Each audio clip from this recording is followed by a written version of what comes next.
பேச்சு காதில் வாங்காதே. உன்னை தவிர உலகத்தாரம் இங்கே யாரும் இல்லை. பாதை எங்கும் முக்கள் உண்டு, பயந்து நிற்காதே. பாதம் பதியும் இடமெல்லாம் இனி சரித்திரம் பாரு. விழுந்தாய் எழுனும் அதுதான் விதி, மீண்டும் முயன்றால் அதுதான் மதி. அவமானம் நிலவுரமாகும் இங்கு, உன் வேர்வை துளிதான் விதையாகும் இங்கு. நம்பிக்கை ஒன்றுதான் உன் ஆயுதம், தோல்வி என்பது உனக்கு பாடம். உன் கண்ணில் தெரியும் நெருப்பை பாலு, தடை கற்கள் எல்லாம் போடி போடி தூளு.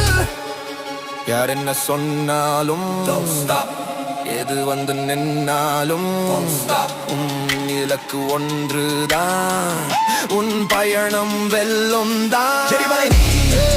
வழியை விடும் புயல் காத்து நீ, தடையை உடையும் விழுமறை வீதை எழுந்தால் வீருச்சம். இது புதிய அத்தியாயம்.